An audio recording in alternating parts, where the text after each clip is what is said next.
یہ تو پھول بھی نہیں بن سکے، یہ تو کلیاں تھیں۔ چند دن تو بہارے جاں فضا دکھلا گئے، حسرت ان گنچوں پہ ہے جو بن کھلے مرجھا گئے۔ اس پہ حتمی رائے جب عمران خان دیں گے تو پاکستان تحریک انصاف کوئی اپنی پالیسی بنائے گی۔ ابھی تک ان سے ملاقات نہیں ہے، اس لیے کوئی حتمی رائے نہیں ہے۔ یہ وہ اسپتال ہے جس کو اسٹیٹ آف آرٹ ہاسپٹل کہتے ہیں۔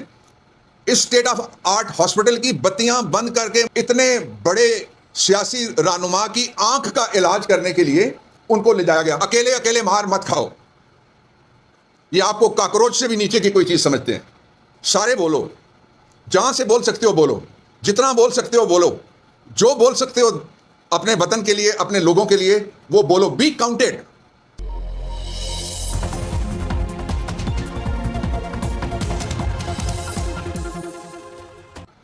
جن کی شفقت تڑپ کے رہ گئی، اور وہ بہن بھائی جو اپنے نئے بھائی اور بہن کا بچپن دیکھنے کے لیے سسک کے رہ گئے۔ میں لمبی بات نہیں کر سکتا، میں کور ایشوز چند اس واقعے کا جو سبب بنے اور چند لوگ جو اس واقعے کے اصل ذمہ دار ہیں، میں ان کے حوالے سے آپ کے سامنے کچھ حقائق رکھنا چاہتا ہوں۔ سب سے پہلی حقیقت یہ ہے کہ آج سے 4 سال پہلے سپریم کورٹ آف پاکستان میں ایک ٹوٹی ہوئی اسمبلی کو بحال کروانے کے لیے شہباز نے جا کے ہاتھ جوڑے اور کہا، میں آپ کو ہاتھ جوڑ کے کہتا ہوں کہ جمہوریت بحال ہونے دیں، ہماری حکومت آنے دیں، ہم ملک بچا لیں گے، ہم سنبھال لیں گے۔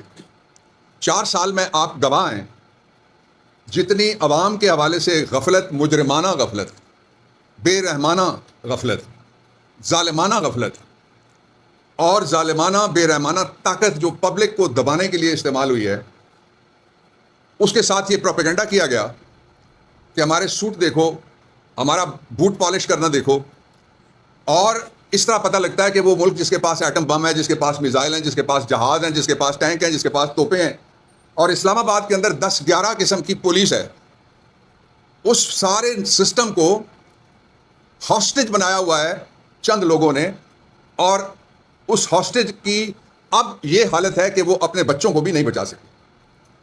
وہ چند لوگ جن کو عوام نے مسترد کیا، وہ پبلک کے ساتھ کیوں نیک سلوک کریں گے؟ وہ پبلک جس نے ان کو ووٹ نہیں دیا، ان کی وہ کیسے پرواہ کریں گے جن کو ووٹ ہی نہیں ملا؟ ان کو حکومت کہنا، ان کو وزیر اعظم کہنا، ان کو وزیر کہنا، یہ سب جعلی ہیں، یہ سب فرضی ہیں۔ اور اس وقت جس پارٹی کو اقتدار دیا گیا تھا، یہ واقعات ہیں، پالیٹکس کی بات نہ سمجھیے گا اس کو، وہ پارلیمانی اعتبار سے 3 نمبر کی پارٹی ہے، اس لیے وہ بدلہ لے رہے ہیں قوم سے۔ سب سے پہلے میں آپ کے سامنے یہ حقیقت رکھنا چاہتا ہوں کہ بچے جہاں نہ رہیں وہاں قوم نہیں بن سکتی، اس لیے کہ قوم انسانیت کے تسلسل سے بنتی ہے۔ یہ تو پھول بھی نہیں بن سکے، یہ تو کلیاں تھیں۔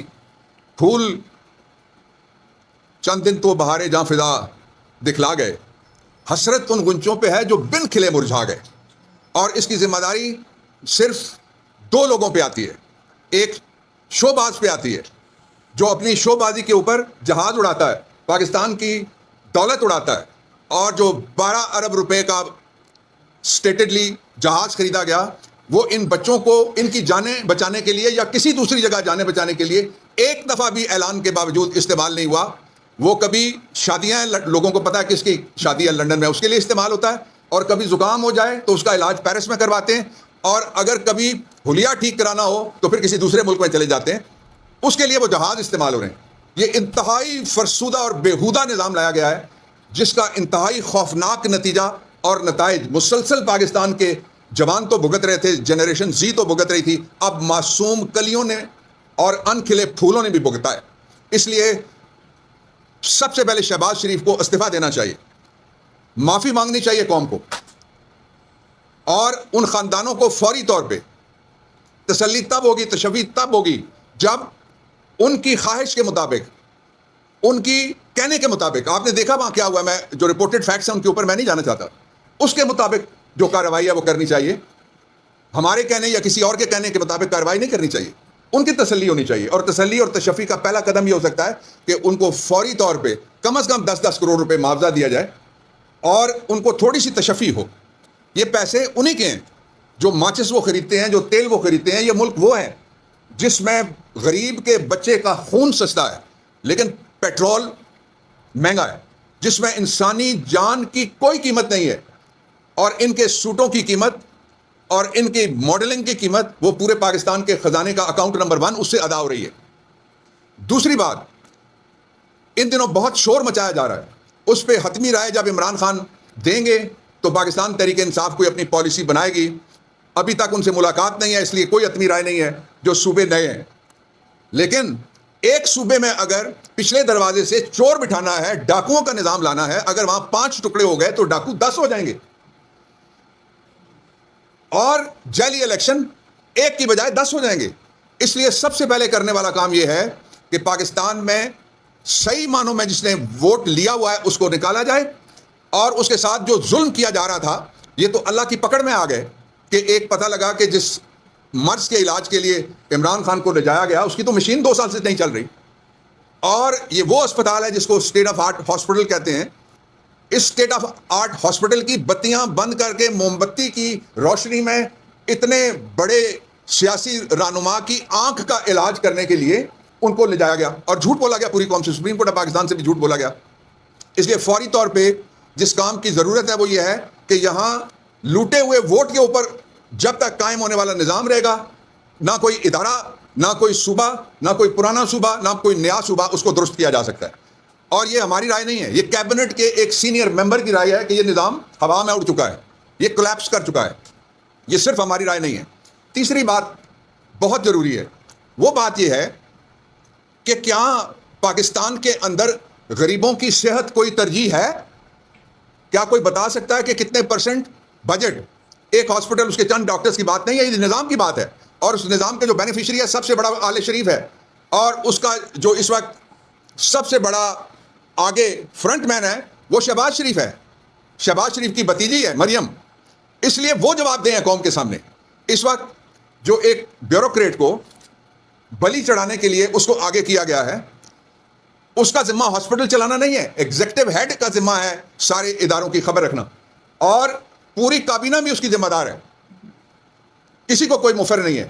جب ایک وزیر بولتا ہے آئین کی روح سے کوئی کام کرتا ہے تو پوری کابینہ, یہ ایک سپریم کورٹ آف پاکستان نے مصطفیٰ ایم پے کیس میں بھی قرار دیا, اور اس سے پہلے آئین میں بھی لکھا ہوا ہے کہ جواب دے. اس لیے 2 باتیں کہہ کے میں بات ختم کرنا چاہتا ہوں. ایک بات یہ ہے کہ پاکستان کے لوگوں کو, ان بچوں کے والدین ہوں, لواحقین ہوں, ہمارے جیسے آپ جیسے غمزدہ پاکستانی ہوں, اکیلے مار مت کھاؤ. یہ آپ کو کاکروچ سے بھی نیچے کی کوئی چیز سمجھتے ہیں. یہ کاکروچ بھی نہیں سمجھتے. اگر کاکروچ سمجھ رہے ہوتے تو اس وقت وزیر اعظم اور وزیر صحت استعفیٰ دے چکے ہوتے. کوئی مہذب ملک ہوتا تو استعفوں کی لائن لگ چکی ہوتی. ایک کل جرنلسٹ نے کہلوایا کسی سے کہ آپ نے استعفیٰ بھیجا ہوا ہے. یہ اپنی مرضی سے جو استعفیٰ بھی نہیں دے سکتے, ان سے کیا مطالبہ کیا جائے سوائے اس کے کہ مستعفی ہو جاؤ. اور دوسرا جو پہلو ہے جو انتہائی خوفناک ہے وہ یہ ہے کہ پبلک سے لیا گیا پیسہ پبلک کے اوپر خرچ نہیں ہو رہا. آپ کی جیب سے نکالا گیا پیسہ آپ کی صحت کے اوپر بھی نہیں خرچ ہو رہا, سلامتی کے اوپر بھی نہیں خرچ ہو رہا, اور اس سے جو ایلیٹ علاقے ہیں میرے شہر کے, شہر اقتدار کے, کیپٹل آف دی نیشن کے, وہاں پہ اربوں روپے لگا کے ایک انٹرچینج بنایا جا رہا ہے, ایک انڈر پاس بنایا جا رہا ہے. لیکن یہ کیسا ملک ہے جس میں ایک جو اے سی چل رہا تھا ایئر کنڈیشنر, اس کا کمپریسر نہیں خریدا جا سکا. یہ کیسی قوم ہے جس کے لیے حالات اس قدر سخت بنا دیے گئے ہیں کہ ان کے پاس کسی جگہ ہاسپٹل سمیت ان کے بچوں کا مستقبل محفوظ نہیں ہے. اس لیے میں قوم سے یہ درخواست کرنا چاہتا ہوں, سارے بولو, جہاں سے بول سکتے ہو بولو, جتنا بول سکتے ہو بولو, جو بول سکتے ہو اپنے وطن کے لیے, اپنے لوگوں کے لیے وہ بولو. Be counted. سب کو کھڑا ہونا پڑے گا. یہ کسی ایک کی لڑائی نہیں ہے, نہ وہ پارٹی ہو نہ وہ شخص ہو, یہ سب کی لڑائی ہے. اس لیے کہ زیادہ سے زیادہ 35 سے 50 لوگ ہیں جنہوں نے پورے پاکستان کے وسائل پہ قبضہ کر کے, آپ سوچ نہیں سکتے کہ جس ملک میں ہزاروں کی تعداد میں ڈیول نیشنلٹی رکھنے والے سرکاری ملازم ہوں, اس ملک میں آپ توقع کریں گے کوئی؟ آپ اگر سارے نہیں بولیں گے, ہم نہیں بولیں گے. اور اس کو میں آپ سے ایک اور درخواست کرنا چاہتا ہوں سب سے, یہ سانحہ کسی کو بھولنے نہیں دینا. ایسا سانحہ اس کی دوسری مثال کوئی نہیں ملتی. یہ ہم نے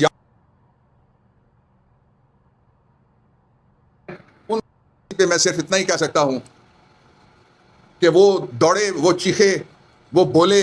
کل ساری دنیا میں یہ ٹاپ 3 سٹوریز میں سے fire in the hospital of Islamabad یہ سٹوری تھی. انہوں نے اپنا حق ادا کیا ہے, اب قوم نے ان کے ساتھ کھڑے ہونے کا حق ادا کرنا ہے. اور ہم تو اس بے بسی پہ میں صرف اتنا ہی تبصرہ کر سکتا ہوں آخر میں کہ تم کو کس پھول کا کفن دیتے, تم جدا ایسے موسموں میں ہوئے جب درختوں کے ہاتھ خالی. Thank you. بابر رحمان صاحب, پاکستان کی اگر ہسٹری دیکھی جائے, جہاں جہاں بھی آگ لگی ہے اس کے پیچھے ایک سٹوری نکلی ہے, چاہے وہ شہید ملت secretariat who, C D A میں آگ لگے, آر ڈی میں آگ لگے, بلدیہ فیکٹری میں آگ لگے, اس کے پیچھے کوئی نہ کوئی سٹوری ہوتی ہے. آپ اس تناظر سے بھی ایک وکیل ہے, سوچ رہے ہیں کہ یہ بھی ہو سکتا ہے, دوسرا ہو سکتا ہے یہ اتفاق ہی ہو, لیکن اس سے پہلے بھی 2-3 واقعے ہوئے تھے. ایک سرحد یونیورسٹی کا واقعہ ہوا تھا, ایک کل آپ کے سامنے راوا کوٹ میں ہوا, اس سے توجہ ہٹانے کے لیے اس کو ہائپ نہیں دی جاتی. دیکھیں, I am not an investigator کہ میں کوئی رائے دوں, لیکن جو آگ جہاں جہاں لگی اس میں ایل ڈی اے آپ شامل کر سکتے ہیں, اس میں یہ عوامی جو ہمارا سینٹر تھا بالکل ساتھ ہے یہاں سے واکنگ ڈسٹینس پہ, اس کو بھی شامل کر سکتے ہیں. کسی جگہ کوئی حقائق قوم کے سامنے نہیں رکھے گئے, اسی لیے میں کہتا ہوں یہ بات بھولنے نہ دینا. بہت شکریہ. جی دوستو, آپ نے ڈاکٹر بابر رحمان صاحب کی گفتگو سن لی ہوگی. کافی عرصے سے یہ ٹی وی سے غائب تھے, آج دھماکے دار ان کی انٹری ہوئی ہے ماشاءاللہ. اور آپ نے ملاحظہ فرمایا کس طرح گفتگو کر رہے تھے, اور ان کی ایک بات سے تو میں بالکل ہی ایگری ہوں, اور 100% انہوں نے حقیقت اور سچ پر یہ بات کی ہے کہ پاکستان کے اوپر 40 سے 50 ہی لوگ ہیں جو پاکستان کے اوپر قابض ہیں, اور جنہوں نے پاکستان کو یرغمال بنایا ہوا ہے. اپنے حقوق لینے ہیں, اپنے حقوق کے لیے ہمیں ضرور نکلنا پڑے گا. اگر ہمیں اپنے حقوق حقیقی معنوں میں چاہیے تو ہر پاکستانی شہری کو اپنے گھر سے نکلنا پڑے گا اپنے حق کے لیے. ایسے ہمیں حقوق گھر بیٹھے نہیں ملیں گے. اور میں امید کرتا ہوں یہ آج کی کانفرنس آپ کو پسند آئی ہوگی. ہمارے چینل کو بھی سبسکرائب کر دیں, اسی طرح کی ویڈیو آپ کو ملتی رہیں گی. انشاءاللہ ملتے ہیں نیکسٹ ویڈیو میں. اپنا اور اپنے چینل کا رکھیے خیال. اللہ حافظ.